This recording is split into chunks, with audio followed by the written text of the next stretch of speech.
Jane Eyre Chapter 28 TWO days are past. It is a summer evening. The coachman has set me down at a place called Whitcross. He could take me no farther for the sum I had given, and I was not possessed of another shilling in the world. The coach is a mile off by this time. I am alone.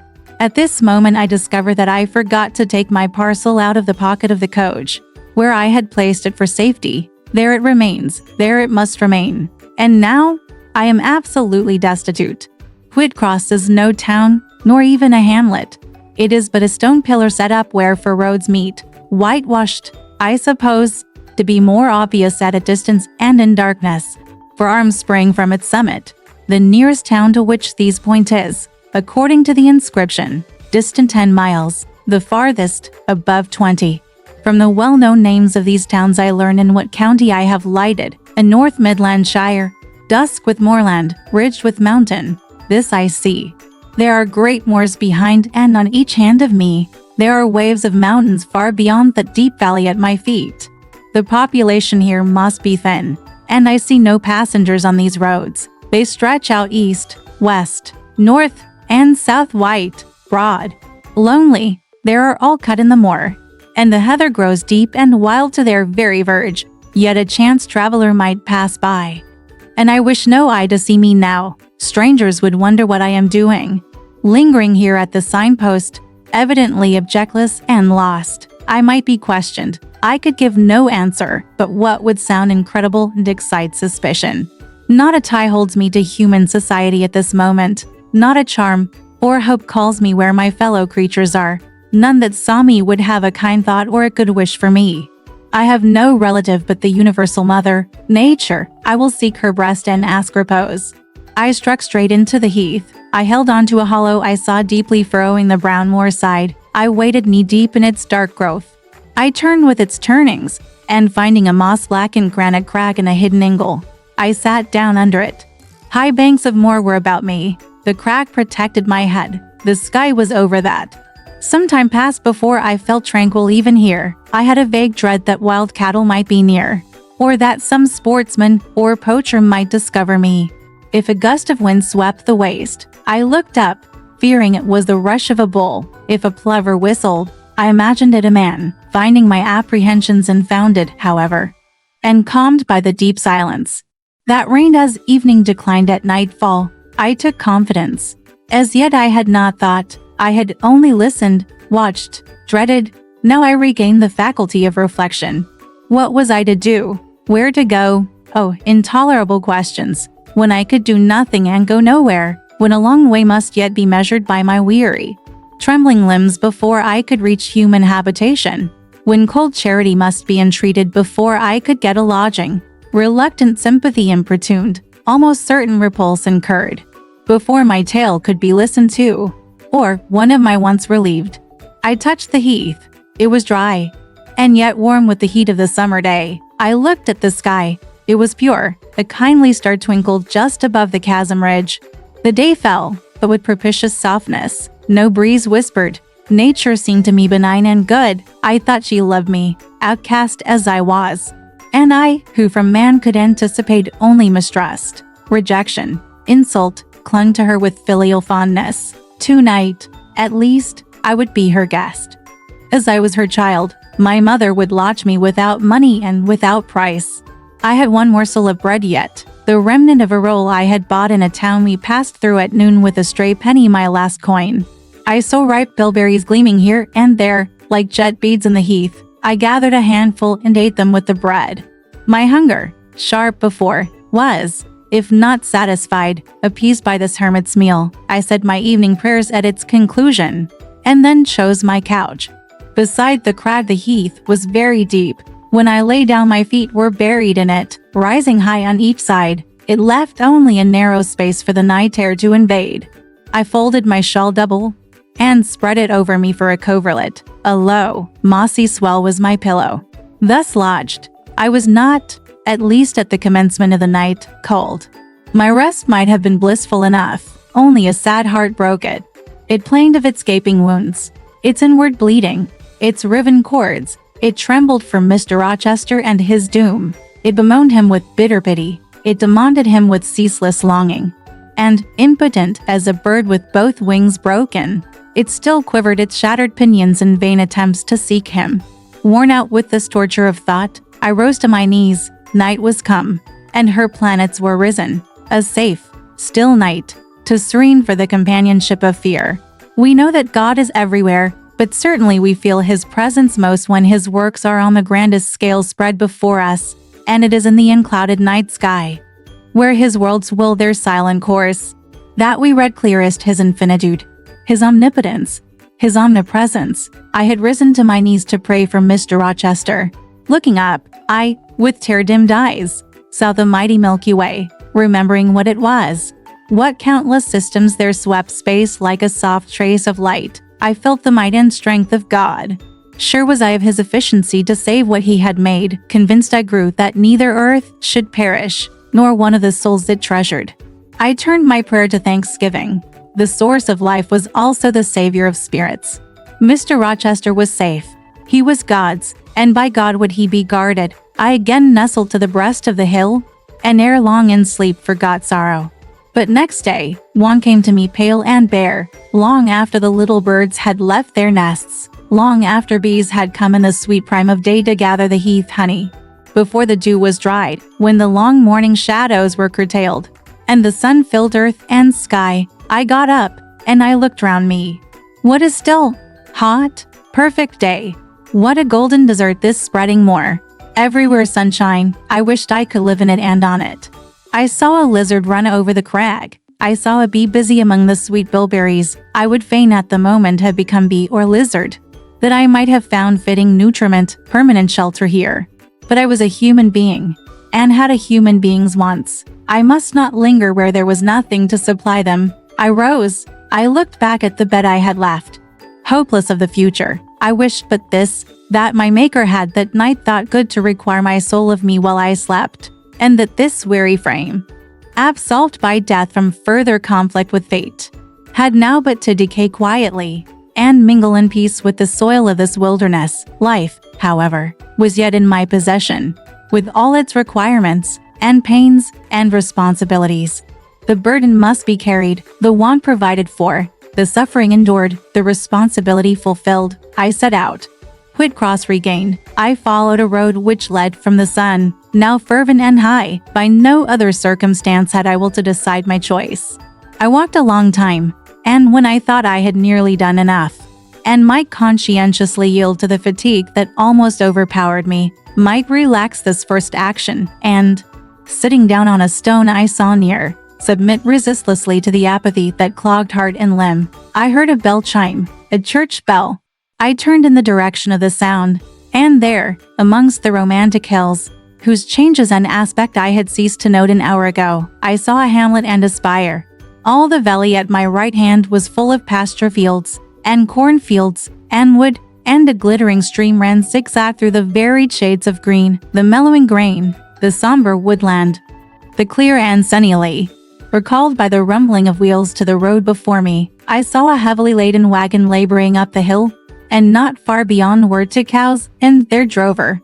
Human life and human labor were near. I must struggle on, strive to live and bend to toil like the rest.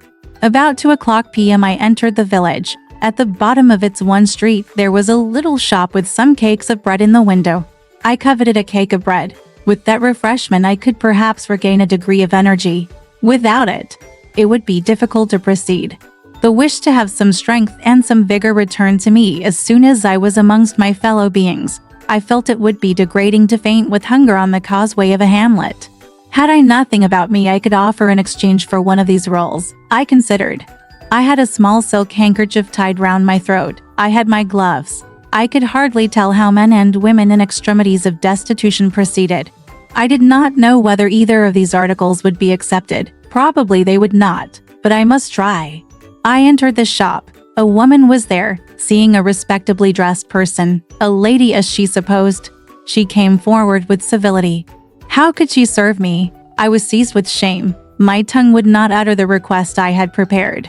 I dared not offer her the half-worn gloves, the creased handkerchief. Besides, I felt it would be absurd. I only begged permission to sit down a moment, as I was tired. Disappointed in the expectation of a customer, She coolly acceded to my request. She pointed to a seat. I sank into it. I felt sorely urged to weep, but conscious how unseasonable such a manifestation would be, I restrained it. Soon I asked her if there were any dressmaker or plain workwoman in the village. Yes, 2 or 3, quite as many as there was employment for.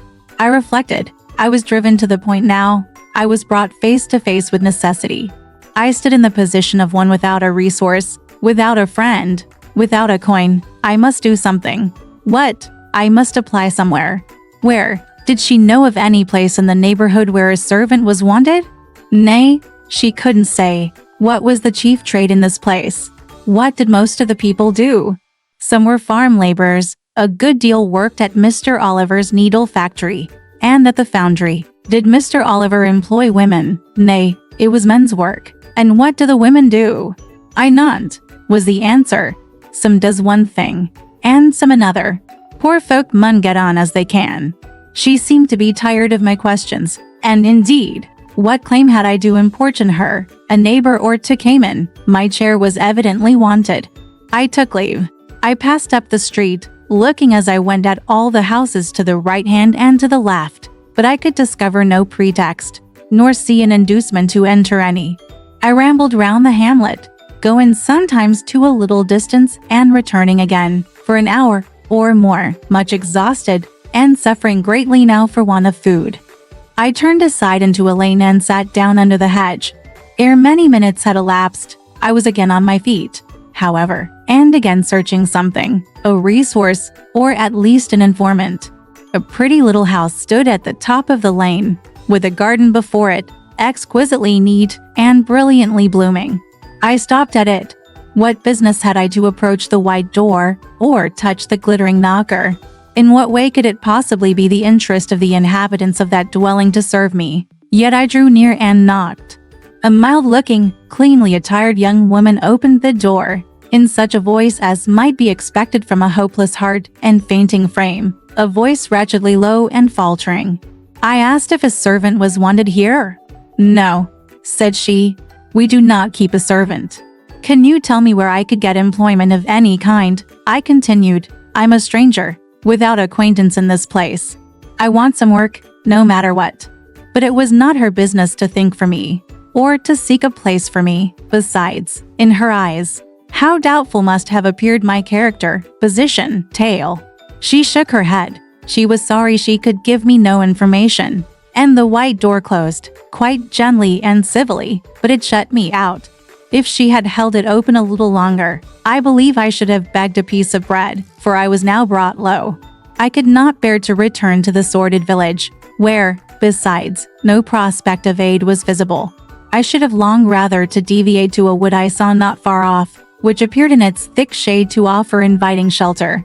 But I was so sick, so weak, so gnawed with nature's cravings. Instinct kept me roaming round abodes where there was a chance of food. Solitude would be no solitude, rest no rest.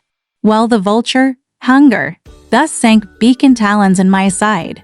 I drew near houses, I left them, and came back again. And again I wandered away, always repelled by the consciousness of having no claim to ask, no right to expect interest in my isolated lot. Meantime, the afternoon advanced, while I thus wandered about like a lost and starving dog. In crossing a field, I saw the church spire before me. I hastened towards it. Near the churchyard, and in the middle of a garden, stood a well-built though small house, which I had no doubt was the parsonage. I remembered that strangers who arrive at a place where they have no friends, and who want employment, sometimes apply to the clergyman for introduction and aid. It is the clergyman's function to help, at least with advice, those who wish to help themselves. I seem to have something like a right to seek counsel here. Renewing then my courage, and gathering my feeble remains of strength, I pushed on. I reached the house, and knocked at the kitchen door. An old woman opened. I asked, was this the parsonage? Yes. Was the clergyman in? No. Would he be in soon? No. He was gone from home, to a distance, not so far, happened 3 mile. He had been called away by the sudden death of his father.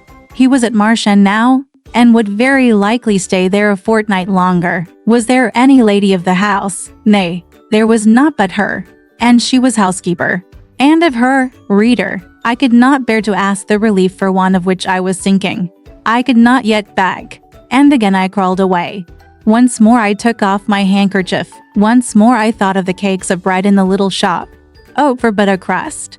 For but one mouthful to allay the pang of famine. Instinctively I turned my face again to the village. I found the shop again. And I went in. And though others were there besides the woman, I ventured the request. Would she give me a roll for this handkerchief? She looked at me with evident suspicion. Nay, she never sold stuff that way. Almost desperate, I asked for half a cake. She again refused. How could she tell where I had got the handkerchief? She said. Would she take my gloves? No. What could she do with them? Reader, it is not pleasant to dwell on these details. Some say there is enjoyment in looking back to painful experience past. But at this day I can scarcely bear to review the times to which I allude. The moral degradation, blent with the physical suffering, formed a distressing a recollection ever to be willingly dwelt on. I blamed none of those who repulsed me. I felt it was what was to be expected, and what could not be helped. An ordinary beggar is frequently an object of suspicion, a well-dressed beggar inevitably so. To be sure, what I begged was employment, but whose business was it to provide me with employment? Not, certainly, that of persons who saw me then for the first time, and who knew nothing about my character. And as to the woman who would not take my handkerchief in exchange for her bread, why? She was right. If the offer appeared to her sinister, or the exchange unprofitable. Let me condense now. I am sick of the subject. A little before dark I passed a farmhouse, at the open door of which the farmer was sitting, eating his supper of bread and cheese. I stopped and said, "Will you give me a piece of bread? For I am very hungry." He cast on me a glance of surprise, but without answering, he cut a thick slice from his loaf, and gave it to me. I imagine he did not think I was a beggar, but only an eccentric sort of lady, who had taken a fancy to his brown loaf. As soon as I was out of sight of his house, I sat down and ate it.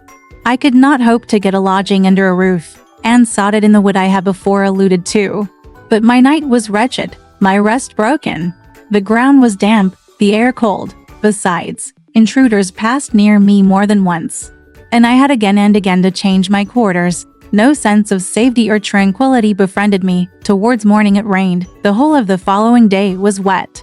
Do not ask me, reader, to give a minute account of that day. As before, I sought work. As before, I was repulsed. As before, I starved. But once did food pass my lips. At the door of a cottage I saw a little girl about to throw a mess of cold porridge into a pig trough. "Will you give me that?" I asked. She stared at me. "Mother," she exclaimed, "there is a woman wants me to give her these porridge." "Well, lass," replied a voice within, "give it her if she's a beggar. Tea-pig doesn't want it." The girl emptied the stiffened mold into my hands, and I devoured it ravenously. As the wet twilight deepened, I stopped in a solitary bridle path, which I had been pursuing an hour or more. "My strength is quite failing me," I said in a soliloquy. "I feel I cannot go much farther. Shall I be an outcast again this night? While the rain descends so, must I lay my head on the cold, drenched ground? I fear I cannot do otherwise, for who will receive me? But it will be very dreadful, with this feeling of hunger, faintness, chill, and this sense of desolation, this total prostration of hope. In all likelihood, though, I should die before morning. And why cannot I reconcile myself to the prospect of death? Why do I struggle to retain a valueless life? Because I know, or believe, Mr. Rochester is living. And then, to die of want and cold is a fate to which nature cannot submit passively. Oh, Providence, sustain me a little longer. Aid, direct me. My glazed eye wandered over the dim and misty landscape. I saw I had strayed far from the village. It was quite out of sight. The very cultivation surrounding it had disappeared. I had, by crossways and bypaths, once more drawn near the tract of moorland. And now, only a few fields, almost as wild and unproductive as the heath from which they were scarcely reclaimed, lay between me and the dusky hill. Well, I would rather die yonder than in a street, or on a frequented road, I reflected. And far better that crows and ravens, If any ravens there be in these regions should pick my flesh from my bones, then that they should be prisoned in a workhouse coffin and moulder in a pauper's grave. To the hill. Then I turned. I reached it. It remained now only to find a hollow where I could lie down and feel at least hidden, if not secure. But all the surface of the waste looked level. It showed no variation but of tint. Green, where rush and moss overgrew the marshes; black, where the dry soil bore only heath. Dark as it was getting, I could still see these changes, though but as mere alternations of light and shade, for color had faded with the daylight. My eye still roved over the sullen swell and along the moor edge, vanishing amidst the wildest scenery. When at one dim point, far in among the marshes and the ridges, a light sprang up. That is an ignis fatuus, was my first thought, and I expected it would soon vanish. It burnt on, however, quite steadily, neither receding nor advancing. Is it, then, a bonfire just kindled? I questioned. I watched to see whether it would spread, but no. As it did not diminish, so it did not enlarge. It may be a candle in a house, I then conjectured, but if so, I can never reach it. It is much too far away, and were it within a yard of me, what would it avail? I should but knock at the door to have it shut in my face, and I sank down where I stood, and hid my face against the ground. I lay still a while, the night wind swept over the hill and over me, and died moaning in the distance. The rain fell fast, wetting me afresh to the skin. Could I but have stiffened to the still frost, the friendly numbness of death, it might have pelted on, I should not have felt it. But my yet living flesh shuddered at its chilling influence. I rose ere long. The light was yet there, shining dim but constant through the rain. I tried to walk again. I dragged my exhausted limbs slowly towards it. It led me aslant over the hill, through a wide bog, which would have been impassable in winter, and was splashy and shaking even now in the height of summer. Here I fell twice, but as often I rose and rallied my faculties. This light was my forlorn hope. I must gain it. Having crossed the marsh, I saw a trace of white over the moor. I approached it. It was a road or a track. It led straight up to the light, which now beamed from a sort of knoll, amidst a clump of trees, firs, apparently, from what I could distinguish of the character of their forms and foliage through the gloom. My star vanished as I drew near. Some obstacle had intervened between me and it. I put out my hand to feel the dark mass before me. I discriminated the rough stones of a low wall. Above it, something like palisades, and within, a high and prickly hedge. I groped on. Again a whitish object gleamed before me. It was a gate, a wicket. It moved on its hinges as I touched it. On each side stood a sable bush, holly or yew. Entering the gate and passing the shrubs, the silhouette of a house rose to view. Black, low, and rather long, but the guiding light shone nowhere. All was obscurity. Where the inmates retired to rest. I feared it must be so. In seeking the door, I turned an angle. There shot out the friendly gleam again, from the lozenged panes of a very small latticed window, within a foot of the ground, made still smaller by the growth of ivy or some other creeping plant, whose leaves clustered thick over the portion of the house wall in which it was set. The aperture was so screened and narrow, the curtain or shutter had been deemed unnecessary, and when I stooped down and put aside the spray of foliage shooting over it, I could see all within. I could see clearly a room with a sanded floor, clean scoured, a dresser of walnut, with pewter plates ranged in rows, reflecting the redness and radiance of a glowing peat fire. I could see a clock, a white deal table, some chairs, the candle, whose ray had been my beacon, burnt on the table, and by its light an elderly woman, somewhat rough-looking, but scrupulously clean, like all about her, was knitting a stocking. I noticed these objects cursorily only. In them there was nothing extraordinary. A group of more interest appeared near the hearth, sitting still amidst the rosy peace and warmth suffusing it.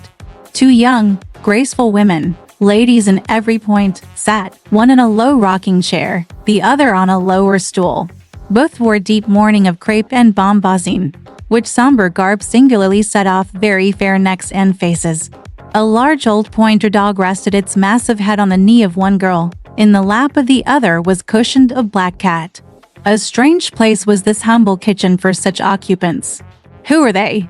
They could not be the daughters of the elderly person at the table, for she looked like a rustic, and they were all delicacy and cultivation.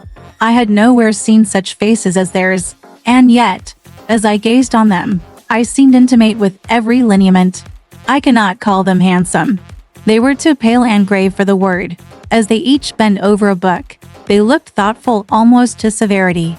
A stand between them supported a second candle and two great volumes, to which they frequently referred, comparing them, seemingly, with the smaller books they held in their hands, like people consulting a dictionary to aid them in the task of translation. This scene was as silent as if all the figures had been shadows, and the firelit apartment a picture, so hushed was it. I could hear the cinders fall from the grate, the clock tick in its obscure corner, and I even fancied I could distinguish the click-click of the woman's knitting needles. When, therefore, a voice broke the strange stillness at last. It was audible enough to me. "Listen, Diana," said one of the absorbed students. "Franz and old Daniel are together in the night time, and Franz is telling a dream from which he has awakened in terror. Listen." And in a low voice she read something, of which not one word was intelligible to me, for it was in an unknown tongue, neither French nor Latin. Whether it were Greek or German I could not tell. "That is strong," she said, when she had finished. "I relish it." The other girl, who had lifted her head to listen to her sister, repeated, while she gazed at the fire, a line of what had been read. At a later day, I knew the language in a book, therefore, I will here quote the line, though, when I first heard it, it was only like a stroke on sounding brass to me, conveying no meaning. "Da trat hervereiner, and Suzanne why die stern in act." "Good, good," she exclaimed, while her dark and deep eyes sparkled. "There you have a dim and mighty archangel fitly set before you. The line is worth 100 pages of fustian. Ich wage die Gedenken in der Schale means Zorns, and die Work mit dem Gewitcht means Grimms." "I like it." Both were again silent. "Is there any country where they talk that way?" asked the old woman, looking up from her knitting. "Yes, Hannah, a far larger country than England, where they talk in no other way. Well, for sure case, I know how they can understand tone t'other, and if either o' ye went there, ye could tell what they said. I guess, we could probably tell something of what they said, but not all, for we are not as clever as you think us. Hannah, we don't speak German, and we cannot read it without a dictionary to help us. And what good does it do you? We mean to teach it sometime, or at least the elements, as they say. And then we shall get more money than we do now. Very like, but give our studying. You've done enough for tonight." "I think we have, at least I'm tired." "Mary, are you, mortally, after all? It's tough work fagging away at a language with no master but a lexicon." "It is, especially such a language as this crabbed but glorious Deutsch. I wonder when St. John will come home. Surely he will not be long now. It is just 10, looking at a little gold watch she drew from her girdle. It rains fast. Hannah, will you have the goodness to look at the fire in the parlor?" The woman rose. She opened a door, through which I dimly saw a passage. Soon I heard her stir a fire in an inner room. She presently came back. "Ah, Childer," said she, "it fair troubles me to go into yon room now. It looks so lonesome. The chair empty and set back in a corner." She wiped her eyes with her apron. The two girls, grave before, looked sad now. "But he is in a better place," continued Hannah. "We shouldn't wish him here again. And then, nobody need to have a quieter death nor he had." "You say he never mentioned us?" inquired one of the ladies. "He hadn't time, bairn. He was gone in a minute." "Was your father?" "He had been a bit ailing like the day before, but not to signify. And when Mr. St. John asked if he would like either o' ye to be sent for, he fair laughed at him. He began again with a bit of a heaviness in his head the next day, that is, a fortnight sin, and he went to sleep and never wakened. He wore a'most stark when your brother went into tea chamber and found him. Ah, Childer, that's tea last o' tea old stock, for ye and Mr. St. John is like of different sort to them 'at's gone. For all your mother wore mich I your way, and a'most as book learned. She wore the picture o' ye, Mary, Diana is more like your father. I thought them so similar I could not tell where the old servant for such I now concluded her to be saw the difference. Both were fair-complexioned and slenderly made. Both possessed faces full of distinction and intelligence. One, to be sure, had hair a shade darker than the other, and there was a difference in their style of wearing it. Mary's pale brown locks were parted and braided smooth. Diana's duskier tresses covered her neck with thick curls. The clock struck 10. "You'll want your supper, I am sure," observed Hannah, "and so will Mr. St. John when he comes in." And she proceeded to prepare the meal. The ladies rose. They seemed about to withdraw to the parlor. Till this moment, I had been so intent on watching them. Their appearance and conversation had excited in me so keen an interest. I had half forgotten my own wretched position. Now it recurred to me. More desolate, more desperate than ever, it seemed from contrast. And how impossible did it appear to touch the inmates of this house with concern on my behalf, to make them believe in the truth of my wants and woes, to induce them to vouchsafe a rest for my wanderings. As I groped out the door, and knocked at it hesitatingly, I felt that last idea to be a mere chimera. Hannah opened. "What do you want?" she inquired, in a voice of surprise, as she surveyed me by the light of the candle she held.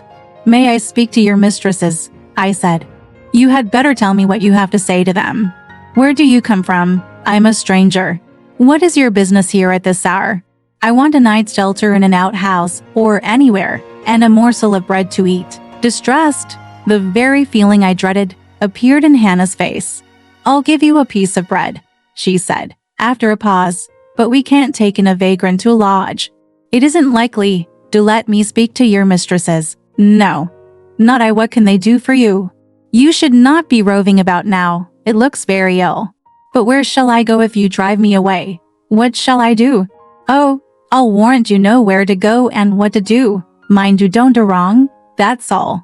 Here is a penny. Now go. A penny cannot feed me, and I have no strength to go farther. Don't shut the door.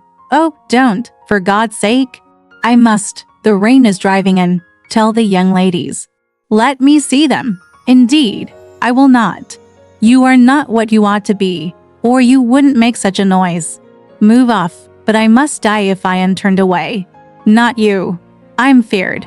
You have some ill plans, Agate, that bring you about folks' houses at this time o' night. If you've any followers, housebreakers or such like, anywhere near, you may tell them we are not by ourselves in the house. We have a gentleman, and dogs, and guns." Here the honest but inflexible servant clapped the door to and bolted it within. This was the climax.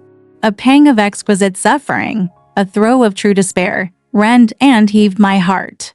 Worn out, indeed, I was. Not another step could I stir. I sank on the wet doorstep. I groaned. I wrung my hands. I wept in utter anguish. Oh, this specter of death. Oh, this last hour, approaching in such horror. Alas, this isolation, this banishment from my kind. Not only the anchor of hope, but the footing of fortitude was gone, at least for a moment, but the last I soon endeavored to regain. "I can but die," I said, "and I believe in God. Let me try to wait His will in silence."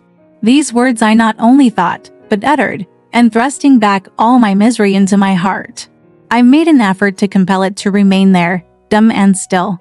"All men must die," said a voice quite close at hand, "but all are not condemned. To meet a lingering and premature doom, such as yours would be if you perished here of want." "Who or what speaks?" I asked, terrified at the unexpected sound, and incapable now of deriving from any occurrence a hope of aid. A form was near. What form? The pitch-dark night and my enfeebled vision prevented me from distinguishing. With a loud, long knock, the newcomer appealed to the door. "Is it you, Mr. St. John?" cried Hannah. "Yes, yes. Open quickly." "Well, how wet and cold you must be, such a wild night as it is. Come in. Your sisters are quite uneasy about you, and I believe there are bad folks about. There has been a beggar woman. I declare she is not gone yet. Lay down there. Get up, for shame. Move off, I say. Hudge. Hannah, I have a word to say to the woman. You have done your duty in excluding. Now let me do mine in admitting her." I was near and listened to both you and her. I think this is a peculiar case. I must at least examine into it. Young woman, rise and pass before me into the house. With difficulty I obeyed him. Presently I stood within that clean, bright kitchen, on the very hearth, trembling, sickening, conscious of an aspect in the last degree ghastly, wild, and weather-beaten. The two ladies, their brother, Mr. St. John, the old servant, were all gazing at me. St. John, who is it? I heard one ask. I cannot tell. I found her at the door, was the reply. She does look white, said Hannah. As white as clay or death, was responded. She will fall. Let her sit. And indeed my head swam. I dropped, but a chair received me. I still possessed my senses, though just now I could not speak. Perhaps a little water would restore her. Hannah, fetch some. But she is worn to nothing. How very thin, and how very bloodless. A mere spectre. Is she ill, or only famished? Famished, I think. Hannah, is that milk? Give it me, and a piece of bread. Diana, I knew her by the long curls which I saw drooping between me and the fire as she bent over me. Broke some bread, dipped it in milk, and put it to my lips. Her face was near mine. I saw there was pity in it, and I felt sympathy in her hurried breathing. In her simple words, too, the same balm-like emotion spoke. Try to eat. Yes, try, repeated Mary gently, and Mary's hand removed my sodden bonnet and lifted my head. I tasted what they offered me, feebly at first, eagerly soon. Not too much at first. Restrain her, said the brother. She has had enough. And he withdrew the cup of milk and the plate of bread. A little more, St. John. Look at the avidity in her eyes. No more at present. Sister, try if she can speak now. Ask her her name. I felt I could speak, and I answered, my name is Jane Elliot. Anxious as ever to avoid discovery, I had before resolved to assume an alias. And where do you live? Where are your friends? I was silent. Can we send for anyone you know? I shook my head. What account can you give of yourself? Somehow, now that I had once crossed the threshold of this house, and once was brought face to face with its owners, I felt no longer outcast, vagrant, and disowned by the wide world. I dared to put off the mendicant, to resume my natural manner and character. I began once more to know myself, and when Mr. St. John demanded an account, which at present I was far too weak to render, I said after a brief pause, Sir, I can give you no details tonight. But what, then, said he, do you expect me to do for you? Nothing, I replied. My strength sufficed for but short answers. Diana took the word. Do you mean, she asked, that we have now given you what aid you require? And that we may dismiss you to the moor and the rainy night? I looked at her. She had, I thought, a remarkable countenance, instinct both with power and goodness. I took sudden courage. Answering her compassionate gaze with a smile, I said, I will trust you. If I were a masterless and stray dog, I know that you would not turn me from your hearth tonight. As it is, I really have no fear. Do with me and for me as you like, but excuse me from much discourse, my breath is short. One feel a spasm when I speak. All three surveyed me, and all three were silent. Hannah, said Mr. St. John, at last, let her sit there at present, and ask her no questions. In 10 minutes more, give her the remainder of that milk and bread. Mary and Diana, let us go into the parlor and talk the matter over. They withdrew. Very soon one of the ladies returned. I could not tell which. A kind of pleasant stupor was stealing over me as I sat by the genial fire. In an undertone she gave some directions to Hannah. Ere long, with the servant's aid, I contrived to mount a staircase. My dripping clothes were removed. Soon a warm, dry bed received me. I thanked God, experienced amidst unutterable exhaustion a glow of grateful joy, and slept. All right, this part of the story ends here. Want to know what happened next? Let's listen to the breakdown next time.